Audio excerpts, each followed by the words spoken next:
నమస్తే, నేను మీ Gopi. Welcome back to our channel. ఈరోజు మనతో వచ్చరికి సీనియర్ జర్నలిస్ట్ జగదేవ్ గారు ఉన్నారు. సార్ నమస్తే. సార్ నమస్తే సార్ 2 డేస్ బ్యాక్ అమెరికా మాజీ అధ్యక్షుడు డొనాల్డ్ ట్రంప్ పైన ఒక కాల్పులు అయితే జరగడం జరిగింది. దానికి సంబంధించిన ఒక పోస్ట్ అయితే ఆ ట్విట్టర్లో బాగా వైరల్ అవుతుంది.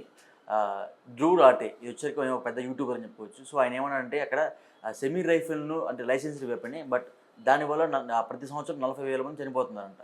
దీని మీద ఇంకా అమెరికా రాజ్యాంగం కానీ అమెరికా ప్రభుత్వం కానీ ఎందుకు చర్యలు తీసుకోవట్లేదు, దీనివల్ల ప్రతి సంవత్సరం 40,000 మంది చనిపోతున్నారు, దీనికి కారణం ఎవరు అని ఆయన ప్రశ్నించారు. సో దీనికి మీరేం చెప్తారు? మంచి క్వశ్చన్ అది. ఆయన ప్రశ్నించడంలో కూడా నాకు ఆశ్చర్యం అనిపించింది. ఎందుకు ఆశ్చర్యం అనిపించింది అంటే కాల్పులు అనేవి అమెరికాలో సర్వసాధారణం. మీరు అంటే మన దురదృష్టమో తెలియదు, మన తెలుగు వాళ్ళు కూడా నెలకు ఒక ఇన్సిడెంట్ వింటున్నాం. నెలకు ఒకటి కంపల్సరీగా.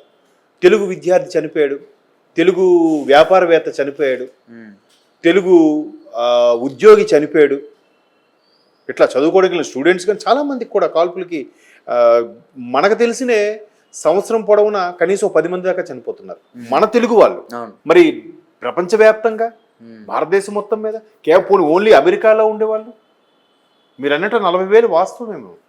ఇదే కాకుండా ఇవాళ పేపర్లో ఒక మెయిన్ ఆర్టికల్ చదివితే అమెరికాలో పెద్ద పెద్ద ఫెమిలియర్ అనుకునే ఫేమస్ అంటే అమెరికా తలరాతను మార్చే, అమెరికా దిశను మార్చే అధ్యక్షులకు కూడా ఇట్లాంటి చావుకు గురయ్యారు. అబ్రహం లింకన్ గారు, రూజ్వెల్ట్ అంట, రోదర్ఫర్డ్ అంట, ఇలాగ ఎవరు చాలామంది పేర్లు విన్నాను నేను. ఒక 8 మంది 10 మంది పేర్లు ఇచ్చారు. ఆ రూజ్వెల్ట్లో కూడా మన ఇద్దరు ఉన్నారు, డి రూజ్వెల్ట్ ఇద్దరు. ఒక రూజ్వెల్ట్ అయితే ఆయన లక్కీగా ఆయన ఒక్కడే బతికాడంట కాల్పుల్లో. John F Kennedy, Kennedy murder అనేది మిలీనియంలో బిగ్గెస్ట్ మిస్టరీ అంటది. ఇప్పటికీ ఆయన చంపిన వాడిని కాల్చిపారేశారు, బట్ ఎవరి హస్తం ఉంది, ఎందుకు చనిపోయారు, ఎవరు చంపుంటారని ఇంతవరకు ట్రేస్ అవుట్ చేయలేకపోయారట. మిలీనియంలో చనిపోయిన అతిపెద్ద ఫెమిలియర్గా ఉండే పెద్ద పెద్ద స్టేచర్ ఉన్న వ్యక్తుల్లో జాన్ ఎఫ్ కెనడీ ఒకరు. ఆయన గడిచిన 20వ శతాబ్దం సంబంధించి. సో అట్లాంటి చాలామంది. ఆ రూజ్వెల్ట్ అయితే లక్కీగా ఆయన పాకెట్లో ఒక కలజోడు బాక్సు, తర్వాత ఒక 200 పేజీస్ చెందించిన ఒక చిన్న డైరీ ఏదో ఉండేదట ఆయన పాకెట్లో. అట్లా దిగింది కాబట్టి బుల్లెట్ ఎఫెక్ట్ పెద్దగా పడలేదట, బట్ ఆయన బాడీలోనే వదిలేశారు దాన్ని. ఆయన అన్న కొన్నాళ్ళు బతికాడు, తర్వాత చనిపోయాడు. ఇట్లా చాలామంది. ఇంకో అధ్యక్షుడికి అయితే ఆయన క్రేక్ ఏదో సంథింగ్ గ్రేక్ పేరు గుర్తాడు. ఆ అధ్యక్షుడిని చెప్పినప్పుడు ఆయన తప్పించుకుంటే ఆ సిటీకి సంబంధించిన మేయర్ చనిపోయాడంట. ఇట్లా అంటే అధ్యక్షులకే దిక్కు లేదు. మీరు ఇంకా క్యాన్వాసింగ్ లో ఉన్న అధ్యక్షుడు ఈయన డొనాల్డ్ ట్రంప్. దానికి జో బైడెన్ లాంటి వాళ్ళు ఆశ్చర్యం వ్యక్తం చేయడం, దిగ్భ్రాంతి వ్యక్తం చేయడం అనేది నాకు సొల్లు అనిపించింది. అమెరికాలో మీరు అన్నట్టు ఈ గన్ కల్చర్ సర్వసాధారణం అయిపోయింది. పైగా నల్ల జాతీయుడు అనేవాడు చెలరేగిపోయి తెల్ల జాతీయులని చాలా సందర్భాల్లో ఓచకోత కోసిన న్యూస్లు కూడా చూసాము. ఇన్ని జరుగుతున్నప్పుడు ఒక్కొక్కడు దిగ్భ్రాంతి వ్యక్తం చేసి ఇది అమెరికా అయినా, అమెరికాలో ఇలాంటి ఎప్పుడు జరగలేదు అన్నట్టు స్టేట్మెంట్ ఇస్తుంటే ఆశ్చర్యం అనిపిస్తుంది. మనకు తెలిసి మన తెలుగు వాళ్ళే ఒక 4-5 years బ్యాక్ ఒక కరీంనగర్ అతను ఏం లేదంట మనకి ప్రిస్క్రిప్షన్ లేకపోయినా మనం బాబు తలనొప్పికి ఇవ్వవా, జ్వరంకి ఇవ్వవా అంటే మాటలు ఇస్తాడు మెడికల్ షాప్లో. బట్ అక్కడ ప్రిస్క్రిప్షన్ లేకపోతే ఎవరు ఇవ్వరు. ఒక నల్లజాతీయుడు వచ్చి ప్రిస్క్రిప్షన్ లేకుండా ట్యాబ్లెట్ అడిగాడంట. ఈయన ఏమన్నాడు, మన తెలుగువాడు, ఇస్తావా లేదు, ముందు ఆర్గ్యుమెంట్ అయింది. ఇంకా 4వసారికి గన్ తీసి కాల్చి వెళ్ళిపోయాడు, చనిపోయాడు. ఇట్లాంటి సర్వసాధారణం గన్ కల్చర్ అంత సర్వసాధారణం అయ్యి దానికి మీరు అన్నట్టు సరైన చట్టాలు రూపొందించకుండా ఎవరు పడితే గన్ ఇచ్చేసి సగటున అమెరికాలో ప్రతి 5 మందిలో ఒకరికి గన్ ఉంటుందంట. మరి చూడండి ఎంత గన్ కల్చర్ ఉందో.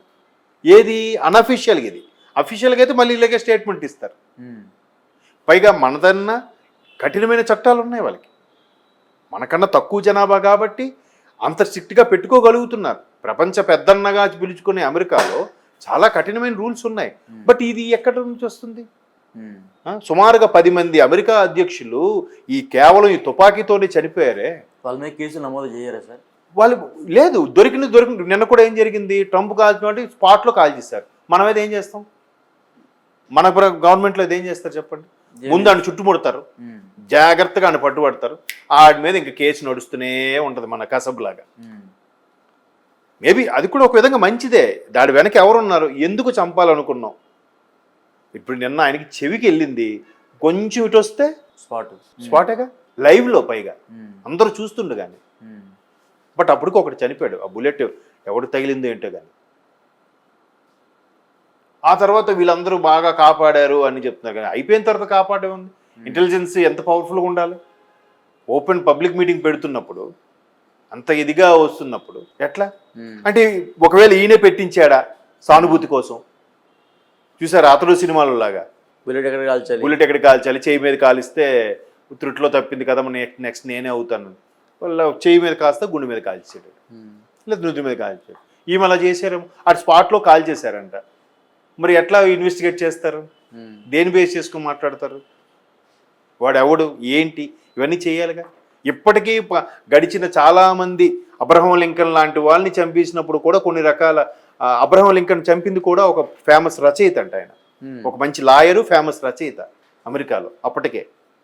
అటువంటి వాడు ఎందుకు చంపుతాడు, ఎందుకు చంపాడు, ఎందుకు చంపాల్సి వచ్చింది, దానికి ఉన్న ఎక్స్ప్లెనేషన్ చేయగలరా, ఇవ్వగలరా.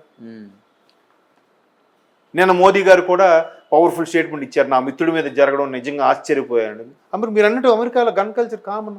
సగటున 40,000 మంది సంవత్సరానికి చనిపోతున్నారు అంటే ఎక్కడ ఈ కల్చర్ ఎక్కడది, దాన్ని పెంచి పోషిస్తున్నది ఎవరు. దానికి మరి ఇన్ని అసలు హైవే మీద వెళ్తున్నప్పుడు 60 అని రాస్తే మన దగ్గర దాటితే ఇప్పుడు ఫైన్లు వేస్తున్నారు మన దగ్గర. కానీ అక్కడ కరెక్ట్గా 60 దగ్గర ఒక పోలీస్ పెట్రోలింగ్ వ్యాన్ ఉంటుంది. ఇమీడియట్గా ఆడు స్పీడ్ పెంచాడా వెంటనే వెళ్ళి ఆడికి ఒక కాషన్ ఇస్తారు, ఆడికి ఫాలో అవుతారు. రెండోసారికి మితి మీరుతాడు, లైసెన్స్ క్యాన్సిల్. మూడోసారికి అయితే పూర్తిగా ఆ డ్రైవింగ్ లైసెన్సే క్యాన్సిల్. ఇట్లా అన్ని కఠినమైన ఉన్నప్పుడు దీని మీద ప్రాణాంతకమైన ఈ గన్ కల్చర్ మీద ఎటువంటి కఠినమైన నిర్ణయాలు ఉండాలి, ఎంత పవర్ఫుల్ లైసెన్స్ విధానాలు పెట్టాలి.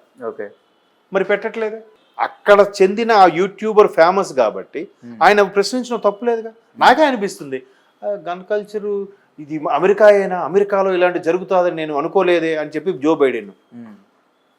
ఎన్నో చూసాము, ఆశ్చర్యం అనిపించలేదు మనకి, వాళ్ళకి మాత్రం ఆశ్చర్యం అనిపించిందంట. ఇదంతా సొల్లుగా ఉంది కదా. సో మరి చూడాలి, చట్టాలు చేయాలి. చేస్తేనే మనలాంటి ప్రవాసాంధ్రులకు కానీ లేదంటే ఎన్ఆర్ఐలు వీళ్ళందరికీ కూడా సేఫ్ జోన్ ఉంటుంది.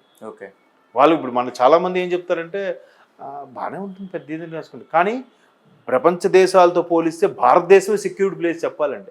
మిగతా దేశాలు ఎంత చిన్న దేశాలు, ఎంత పకడ్బందీగా చట్టాలు ఉన్నా కూడా సెక్యూర్ దేశాలు అంటే క్వశ్చన్ మార్కే. ఇంకా మనదే బెటర్, ఫ్రీడమ్ కానీ సెక్యూరిటీ కానీ. ఇన్ని కోట్ల మందిలో కూడా మరి అక్కడ టిప్పు కొడితే 30 కోట్ల మంది కూడా ఉంటారు జనం. ఇప్పుడు 35 కోట్లు ఎంతో అంటారు అమెరికా జనాభా. మరి ఎక్కడ కంట్రోల్ చేయగలుగుతున్నారు. ఓకే.